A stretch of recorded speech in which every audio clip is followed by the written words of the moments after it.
So good evening, everyone. This is the Saturday night class with LaRouche PAC and soon to be Promethean PAC. We're going to be discussing some Promethean ideas this evening. First off, I want to note that today is the 41st anniversary of President Reagan's declaration of the offer to the Soviet Union at the time to build what later became known as the Strategic Defense Initiative, which followed on a long campaign from the 1970s launched by LaRouche, but we'll discuss that in a minute. And it's also the 31st anniversary of the announcement of cold fusion by Fleischmann and Pons, who were later driven out of the United States to France and to Japan. But anyway, first off, I should introduce myself. My name is Michael Carr. I've been a longtime collaborator of Lyndon LaRouche since 1978, especially with interest in engineering, science, and technology, those kinds of things. And I'm joined by Kevin Zondervan, who has a long record in the science and industrial area. And also in the background is Tony Papert, in case we screw up too badly. So I want to make a first a few introductory remarks, and then Kevin is going to be discussing this current situation of fusion. So I just want to give you sort of a flavor of what has been happening over the past 60 years, because we are in a situation where we've had 60 years in which we've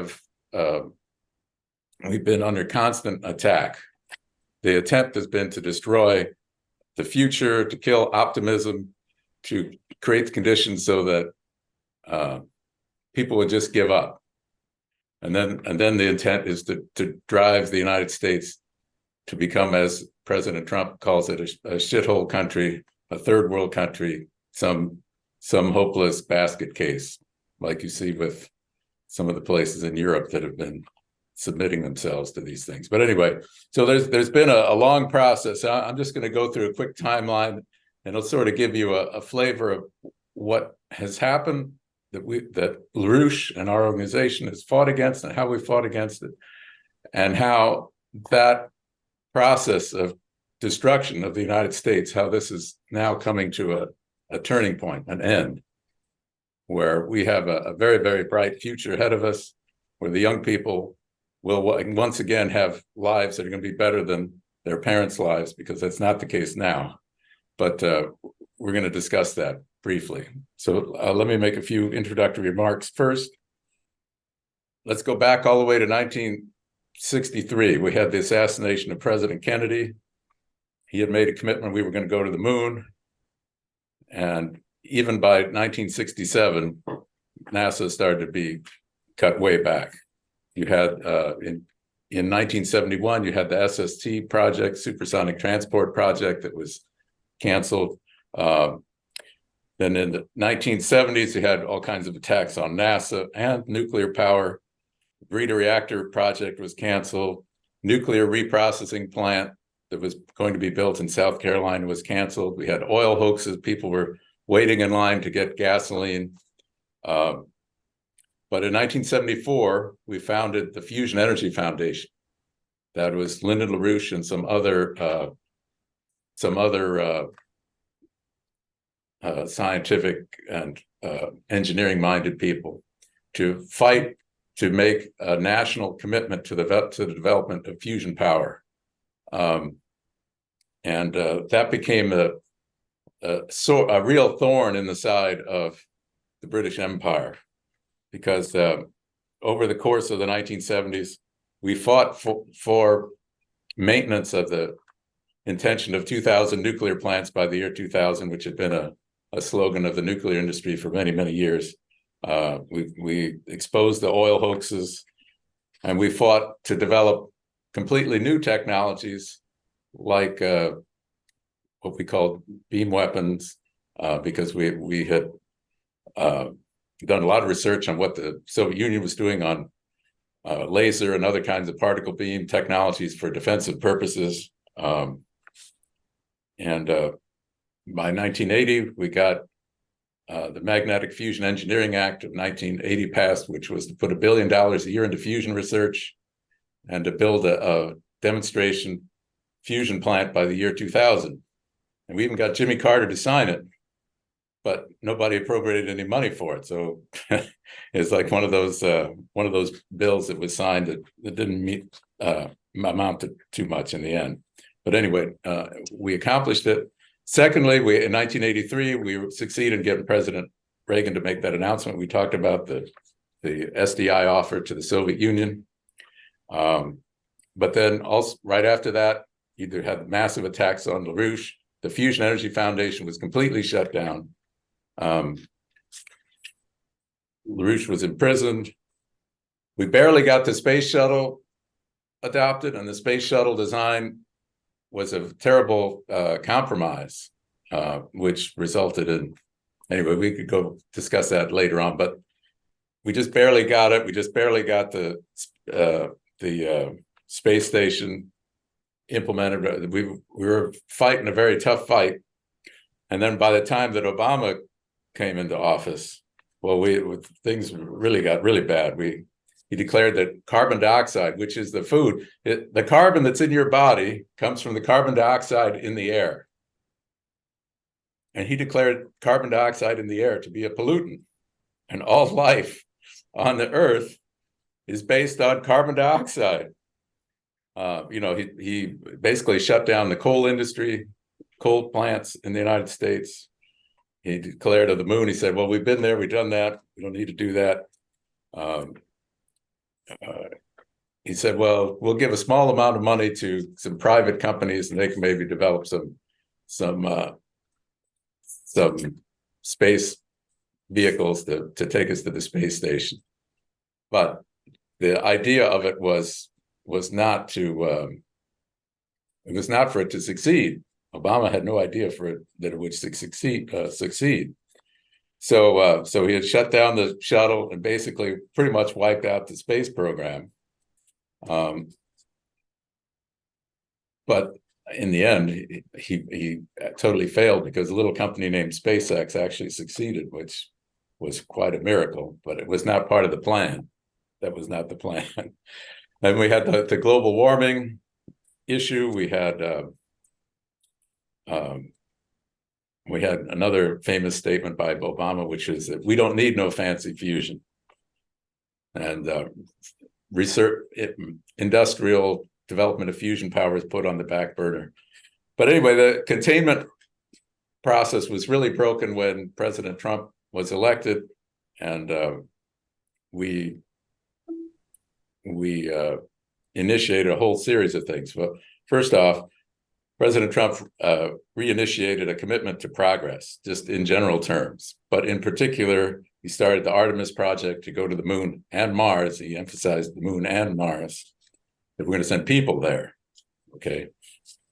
He had a renewed commitment to fusion power development. But then, we had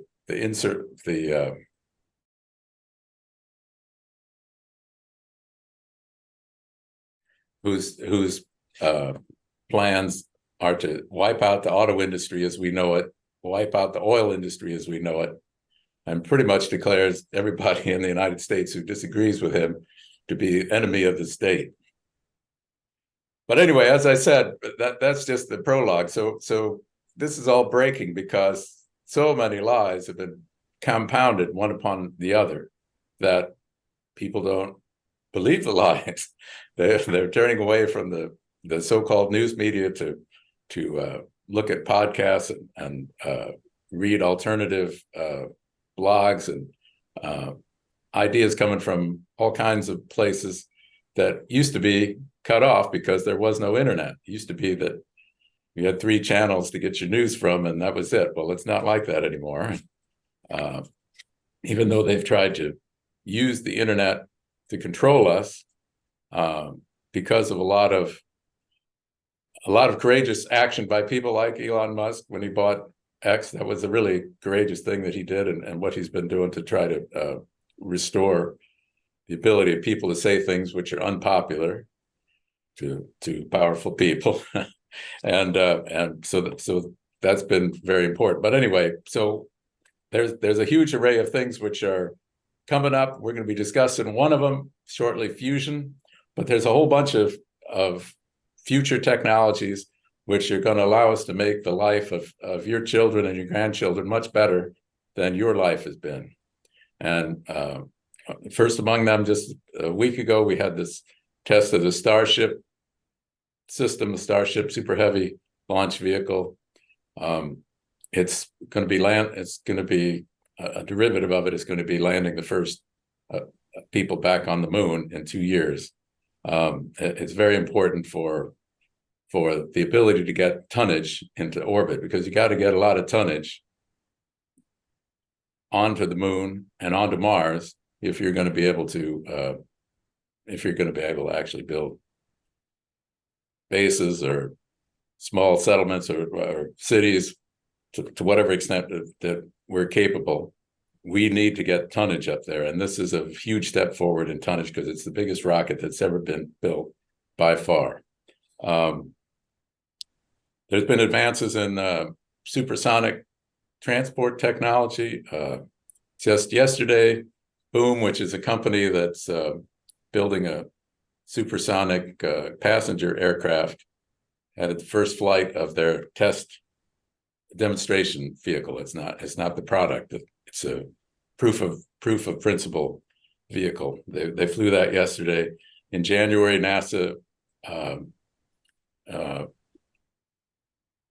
put out their X-59 vehicle, which is a vehicle designed to demonstrate that you can have supersonic flight, but with very low noise. The sonic boom would be much more tolerable than it was with old aircraft designs. Then there's another company, Hermeus, out of Atlanta, that's working on Mach 5 passenger aircraft. Anyway, I'll just throw that out. We're not going to discuss that tonight. I'm just giving you a few technologies here.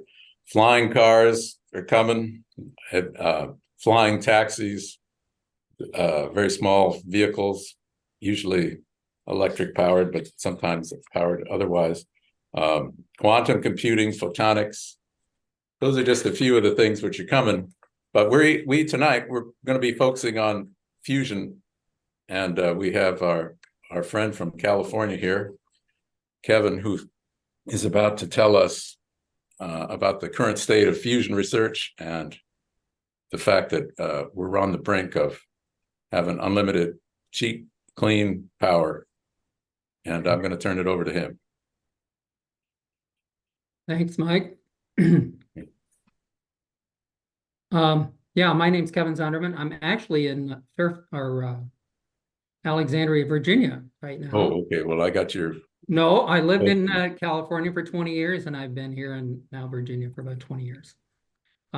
Background is aerospace engineering. So I've got about a dozen charts, and we're going to try to go through those relatively quickly just to give a top-level overview on what fusion energy is, some of the approaches to making it work, and then the vast number of companies that are getting involved in it. So if Tony could bring up the first chart. All right, so probably the greatest benefit of fusion energy is what's called energy density, which is the amount of energy you can get per unit mass, per pound or per kilogram. And so this chart illustrates that. Let me talk a little bit about the fuel. Perhaps the easiest fusion to achieve is done with what's called deuterium and tritium. Both of those can be found in one form of those is in what's called heavy water. So as you know, water is H2O, 2 hydrogen atoms and 1 oxygen atom. If you take, and hydrogen is a proton and a neutron. And if you remember your high school chemistry, if you add a neutron to an atom, you create an isotope. And deuterium is the first isotope of hydrogen. It's 1 proton, 1 neutron, and an electron. Tritium is the second isotope. It's got 2 neutrons, a proton, and an electron. And Tritium is actually not a stable atom. It decays after about 12 years. That's its half-life. But theoretically, you could find it in water. And it turns out that if you took, about 1.5 quarts or 1.5 liters, maybe 2 liters, 2 quarts of deuterium, deuterated water, which is D2O, and tritiated water, which is T2O, which I illustrated there in some water bottles, the amount of energy in that water would be equivalent to 59,000 barrels of oil, 6 million kilograms of natural gas, and 10 million kilograms of coal. So if you just think about that and what that implies for future energy in the world, it's just amazing. So let's go to the next chart and we'll see what's going on here. So fossil fuels, like I showed you, the energy from those is basically molecular energy and has to do with the molecular bonds in the compounds. With both fusion and fission, we're talking about nuclear energy, which is related to the energy that binds the nucleus of an atom. And so with deuterium, I'm showing 2 reactions here, deuterium-tritium on the left, and deuterium and helium-3. Helium-3 is an isotope of standard helium, both of those reactions. And let's just look at the one on the left for a minute. If you take deuterium and tritium, which we talked about before, deuterium has a proton and a neutron, and then tritium has a proton and 2 neutrons. If you can get those two, notice I've got the word ion also under those. That's because it takes tremendous temperatures to create fusion, and we'll talk about that later. But when you heat anything up to very high temperatures, you ionize them. They become a plasma, which means that the electrons are stripped off of the atoms. So what you've got in a plasma is positive charges and negative charges all floating around. And this plasma can conduct electricity, which we'll talk about later. And because the ions are positively charged, they don't want to come together, right? The same charges repel. So you've got to force them together. And one way to do that is to heat them to very high temperatures, give them high velocities. So when they do collide, they'll overcome their Coulomb barrier, that's the repulsive force, and get close enough together so what the strong nuclear force binds them into a new nucleus. And so that's how the reaction occurs. And with deuterium and tritium, the result of the reaction is a neutron gets emitted, and then you also form a helium ion, which if you added 2 electrons, you'd have the helium atom. Neutrons aren't the best thing to eject. They can cause damage to human cells and to materials. But there's only 1 neutron. It's not too bad. We can handle it pretty readily. But now notice, count the number of particles on the reactant side and the product side. You'll see that there's 5 particles, 2 protons, 3 neutrons on the reactant side, deuterium, tritium, and the same number of particles on the product side, 3 neutrons and 2 protons. So you would think that the mass on both sides of that reaction would be the same. Well, it turns out it's not. The products have a little less mass than the reactants. And that all has to do with how they're bound together. And we don't have time to go into that. But that deficit in mass shows itself in a form of energy through Einstein's E equals mc squared. And so the consequence of the reaction is to produce 17.6 million electron volts, which you can convert. Most people don't know what electron volts are, but you can convert those to watt hours, which most people, I think, are more familiar with. That's how your electric bill comes to you in the mail, with watt hours and kilowatt hours. And it turns out one reaction gives you about 8 times 10 to the minus 16 watt hours. 10 to the minus 16 means it's 16 zeros after the decimal point. So it's a very small amount of energy. So you need a lot of these reactions to make a bunch of energy. And that's exactly what happens. If you want to do it so let's do a quick calculation here on what's the energy density. Well, it turns out that those 5 particles I talked about Physicists call those 5 atomic mass units. Those are equal to about 8.4 times 10 to the minus 27 kilograms. 1 kilogram is about 2 pounds.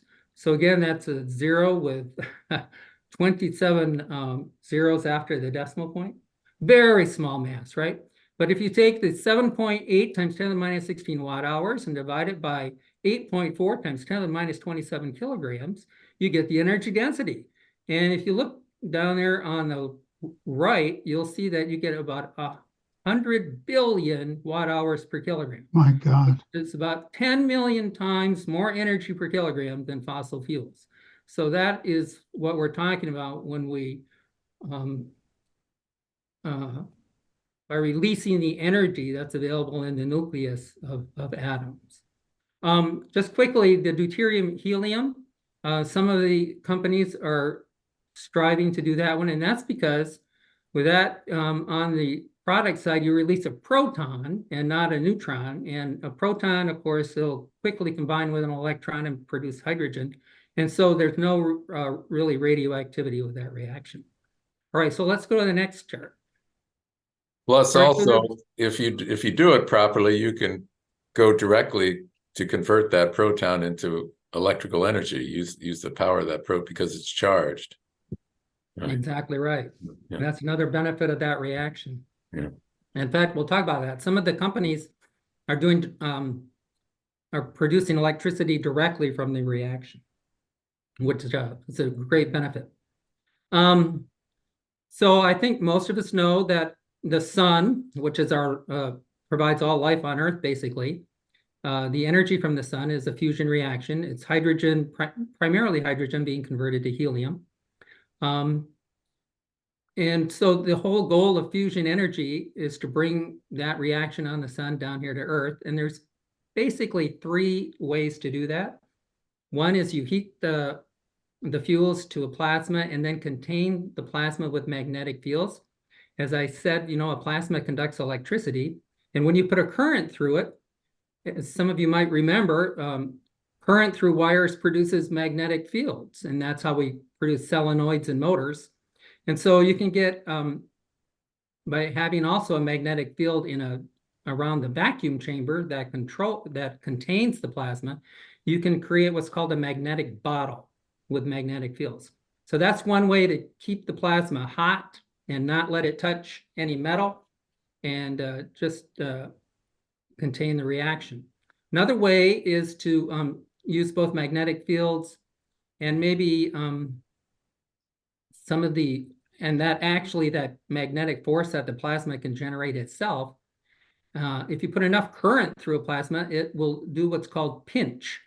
And I'll illustrate that in the next chart. But if you have current flowing in the same direction in 2 parallel wires, they'll actually attract each other. And that's how you get a pinch effect in a plasma. And then another way to get fusion is you just take the fuel and just force it together physically. One way to do this is you put fuel in a little plastic pellet, and irradiate it on all sides with a high pulse laser. And the laser will ablate the surface, and that blow off from the pellet, because you get equal and opposite reactions, will force all that fuel together. And it's another way to get the high density you need, and that's called inertial confinement fusion. So those 3 techniques. Let's go to the next chart. Yeah, just real quickly, this is actually very basic to how a lot of these low density plasmas are contained with magnetic fields. Just real quick, if you got a wire, 2 parallel wires, and you have the current flowing in the same direction, they'll each create a magnetic field, and that's those little blue concentric circles I show there on the left. And if the current is flowing in the same direction, those magnetic fields will be attractive, and they'll pull the wires together. Most high school students can actually do that experiment. If one of the wires has the current going in the other direction, you'll get an opposing. So this is just, and this was discovered in 1821 by Oersted. A few years later, Michael Faraday discovered that also by having some wires in the presence of a changing magnetic field, you can induce a current in wires. So you get both effects. And this was the whole basis of electromagnetism, and it's actually the basis for containing some of these plasmas. All right, so let's go to the next chart. All right, so on the left here is what's called the tokamak. This was invented by the Russians in about the 1960s timeframe. And you've got a vacuum chamber in the form of a donut, and you put the plasma inside that vacuum chamber, and then around the vacuum chamber, you've got coils which create magnetic fields. And there's two types there. It's what's called the poloidal magnetic field, which is on the top and bottom of the donut. And then you've got coils that go around the donut itself. They're the brown there. And they all produce magnetic fields which help contain that plasma on the inside. And then you also put a current through the plasma, and that generates also a magnetic field, and it creates that magnetic bottle which holds that hot plasma. And that's illustrated on the right there. In the center of the tokamak is what's called a solenoid, which is basically just a conductor with coils of wire around it to create a magnetic field. And you'll see that the magnetic field lines, which are the brown or the black ellipses there with little arrows. Notice the direction of those from a solenoid. And then I've got the plasma current there in a red ellipse going around, and that generates a magnetic field. And it turns out, if you remember the last chart, if the magnetic field lines are in the same direction from two different objects, they'll repel. So this just illustrates how you keep that plasma from approaching that center wall in the tokamak. But you can do the same thing with the outer wall with those other coils. All right, let's go to the next chart. So tokamaks have been studied for a long time, from the 60s to the present. The number one experiment in the world right now is the ITER, which is in southern France. It's an international collaboration, and it's a huge, huge experiment and reactor. The site itself, with all the buildings and so forth, covers about 60 soccer fields. And then the reactor there on the right weighs about 23,000 tons. And you can see the tokamak there and the plasma. It's opened up so you can see where the plasma would be. So this is it's several years behind schedule, way over budget. It's supposed to come online and just start the initial work in probably 3 to 5 years, but it won't achieve what's called break-even fusion conditions, which is as much energy out as energy in, until about 1935, I believe. So 2035. yeah, it's going to be a long wait. And it's got a lot of inertia now. They're going to do it. And we will learn a lot about how to contain plasmas, but you can just see the capital cost of building something like this as a power plant would be much more than even current fission plants and fossil fuel plants. So it's not, in this form, it's not going to be a cost-effective way to produce energy, but we will learn a lot scientifically. And because this was taking so much money and so much time, that was part of the motivation for a lot of entrepreneurs throughout the world to look at alternatives. So let's go to the next chart. The other major effort that's going on in the world was done at Lawrence Livermore National Lab in Northern California. It's a facility they built in about 1997. They started. It's called the National Ignition Facility, NIF. And that facility it's in a large building, about 3 football fields. I've taken a tour of that, and it's illustrated there in the bottom right. And this is the laser fusion approach, or just putting fuel in a small little pellet and irradiating it with lasers and getting an implosion to force the fusion. They made history in December 5, 2022, when they achieved net energy gain with this device. And how it works is illustrated here on the left. You've got fuel in a little pellet. See that illustration number 1, and you irradiate it with 192 ultra short pulse lasers. It's ultraviolet light that actually gets put onto the fuel or the target that irradiates and ablates the surface of the pellet, and you get blow off, which causes equal and opposite reaction and forces the fuel to be compressed. And then in point number 3, you can see that the fuel gets compressed to about 100 times the density of lead.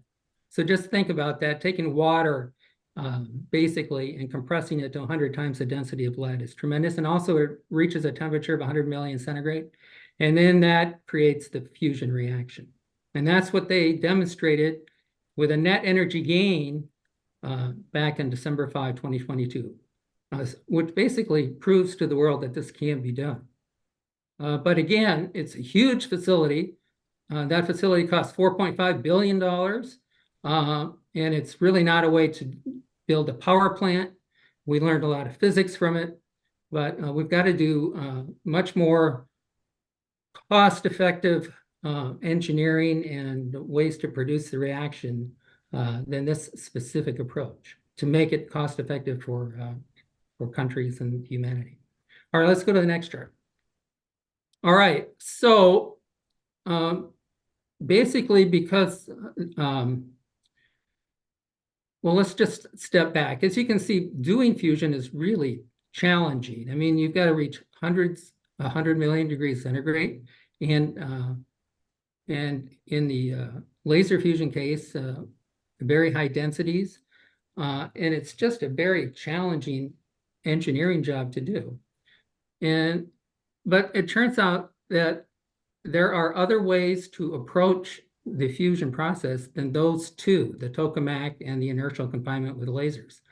One of those is with what's called the plasma pinch, which I'll show you an example later. And another one is what's called creating what's called a field reversed configuration of the plasma and its containment.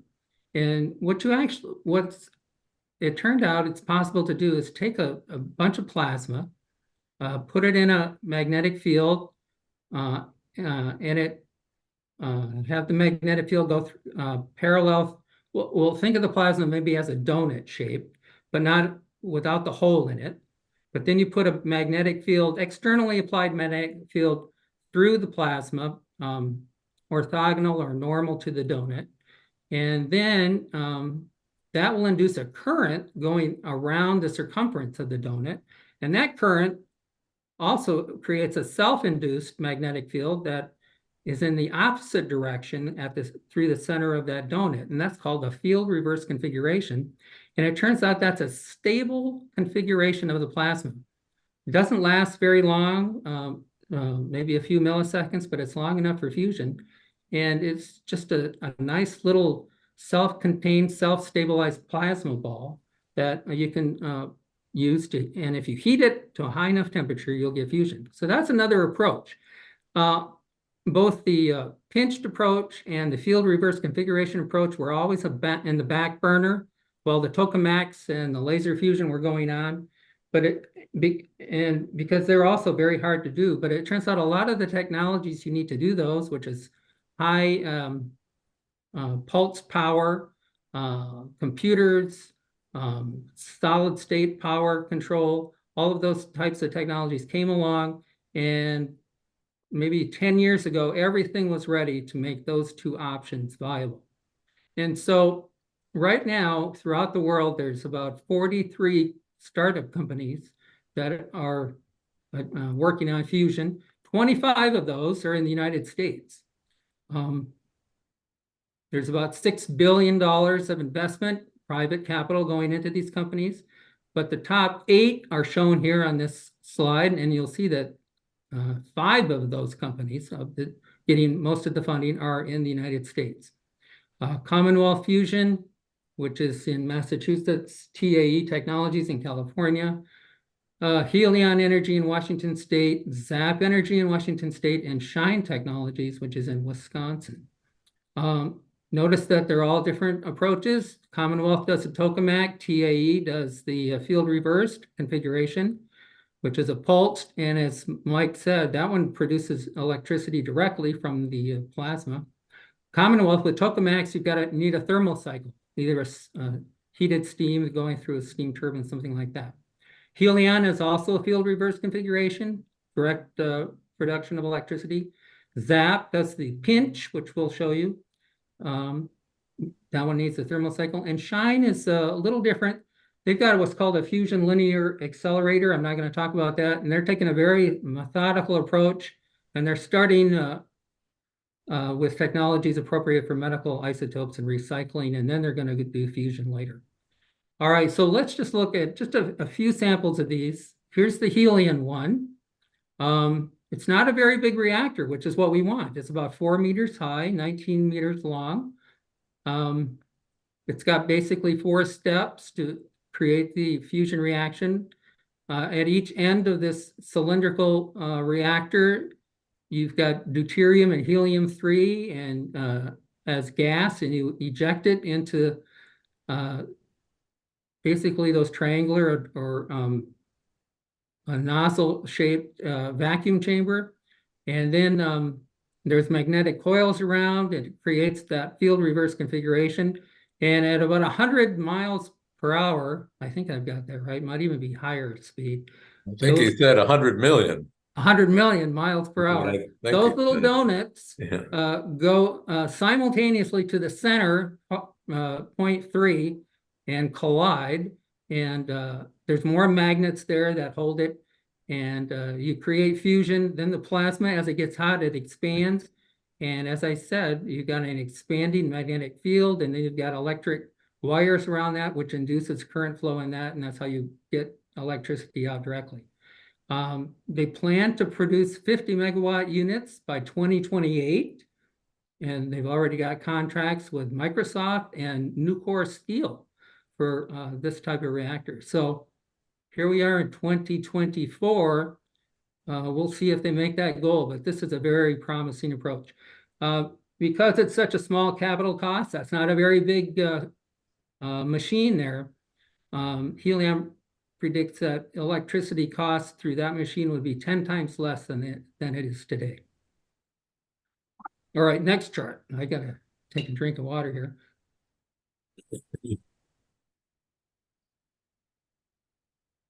All right, here's ZAP Energy, which is also in Washington State, just a little bit down the road from Helion.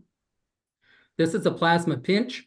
The idea here is you eject the fuel. Well, look at the far left here. There's little nozzles at the top of that little sketch there, and you eject the fuel in there, and this one takes some very high currents, electric currents, and you've actually got a cathode down the center of that little cylinder, and then the rest of the structure is the anode. And if you eject the fuel in there, the high voltage will ionize it, and you'll create a little plasma which goes down the cathode.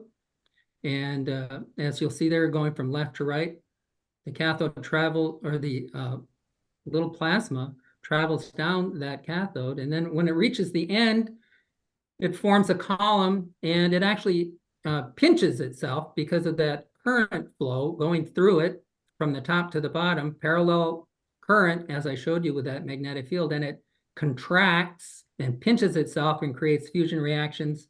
And then you have the reaction there taking place on the far right. So again, this is a very elegant approach. It's relatively small, 4 meter size device. Again, their goal is to do a 50 megawatt pilot plant in about 2030. They're a little bit, just a couple years behind the goal of Helion. But again, we'll see if they meet their goal here, but they hope to do this in the next 5 to 6 years. All right, next chart. All right, this one, I had a nice picture here, but we were a little worried about the copyright. So I had to make my own picture. But this is, believe it or not, doing fusion in a tabletop device. And they don't use any of the approaches I've talked about so far.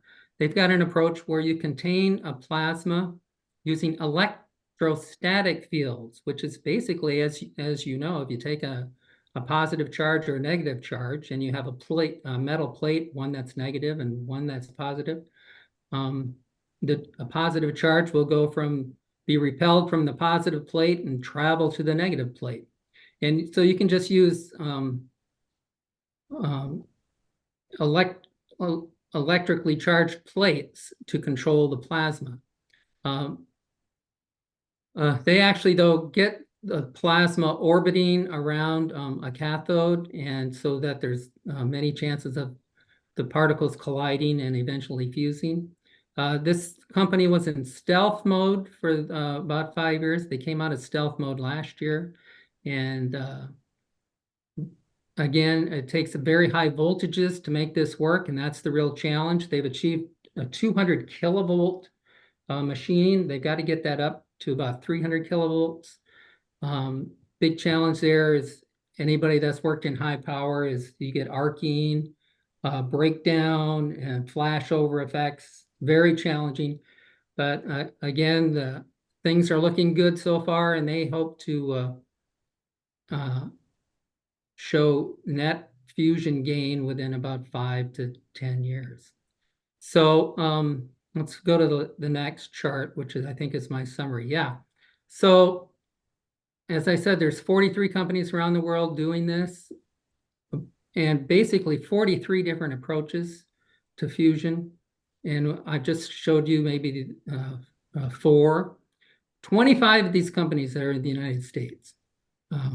Many of these reactor prototypes will be delivered by 2030. Helion seems to be setting the pace. They hope to have the first pilot plant out, producing 50 megawatts in 2028. Avalanche, which I just showed you, is so far seems to be setting the pace for the smallest reactor, a 5 kilowatt tabletop reactor. So you've got the whole range of devices or machines here, from kilowatt class to megawatt to gigawatt class.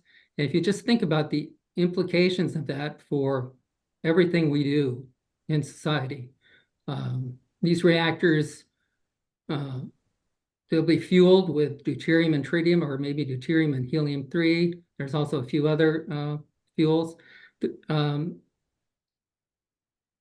And the fuel is so inexpensive and so lightweight, and the reaction lasts such a long time that in essence, you'll be having maybe infinite life batteries. You can think of, in some cases, these fusion reactions, if you get the tabletop version, it'd be like a battery that lasts forever. And think of the implications for that. You could power cars, trucks, aircraft, trains, rockets, your homes, your businesses, your manufacturing plants, desalination plants. And again, the cost will be dirt cheap because the fuel is found either in water or in, actually, some of these reactions itself produce the tritium as one source as a consequence of the reaction. And so eventually we may not need electric grids anymore because we'll have these compact little fusion reactors. So let's just wrap it up with my last chart. Yeah, so, you know, humanity just ballooned with the Industrial Revolution from about 1700 to 1800. 1800 population was only 1 billion. We're up to about 8 billion now. All of that was due to scientific and technological progress, and really our command of how to use the energy contained in molecules and atoms and the nucleus. And we've only just begun. So that's basically the message I had. And Mike, if you want to. Yeah, yes, thanks, Kevin. Sure. So just before we go into questions, I'll just say a couple of things that we're changing history, and we're really in the most exciting time for science and engineering probably since the period of Edison through Westinghouse of the late 19th century through the beginning of the early part of the 20th century. And we're with the new Trump administration, we're facing the situation where the young people will once again have a future. And by the way, I should point out that most of these companies and the companies working on robotics and working on all these other interesting things that we're talking about, supersonic and hypersonic transports and things like that, they're mostly between the ages of 25 and 40. So There's a few old timers in some of them. there's some Yeah. old folks there, but the point is that if you watch television, you only hear about criminals and That's true. thieves and malcontents, and we have great young people, and we're providing a future, and we have to make some changes, though, in terms of allowing for this spirit to be expanded and continued. We can't go much further with the venture capital approach to funding startups and new companies. The problem with that is that if you get angel investors, venture capitalists to invest in your company, you've basically lost control. And we have to create the situation where we once again have national bank, where national credit is made available to people with ideas and hardworking ethic to actually make their ideas come true. And of course, most new companies don't make it, but the ones that do more than pay off for all the ones that fail. Mike, another thing we should point out is, Yeah. I think most people are just underestimating how rapid these advancements are going to come about. The next 10 years is going to be absolutely incredible. If you look at Thomas Edison and Westinghouse, when they first produced their first power plants, hydroelectric power plants, half the United States was electrified in about 20 years after they first put those, out into the market. Same thing with automobiles. From the time Ford had his little prototype to the Model T, that was only about 15 years. And then the Model T he had sold 27 million in about 20 years. So once you've got something that's really good and does, tremendous things, it'll just go like lightning. Yeah, so we've been sort of living through, eking out our existence through a sort of mini dark age, but in the middle of it, people have come forward with new ideas, new creativity. They've turned things like the internet and computer technology and whatnot against the empire, which has been trying to use it against people or to control people. So we have to make people aware of these possibilities, of these potentials, so that they have a basis for acting on the future. Okay, so the election coming up is not just about personalities. It's about the future of your children and your grandchildren. And we have potentials which are unmatched ever in the history of civilization. The United States is the key to that because, there are, as we discuss in all these different areas, there are companies and people working in China, there are people in Europe, there are people in other parts of the world who have ideas and whatnot, but the United States is the center of where these technologies are brought to fruition, and we have the least impediment to breaking down old conceptions about how you're supposed to eat your breakfast or what you're supposed to eat for breakfast or whatever.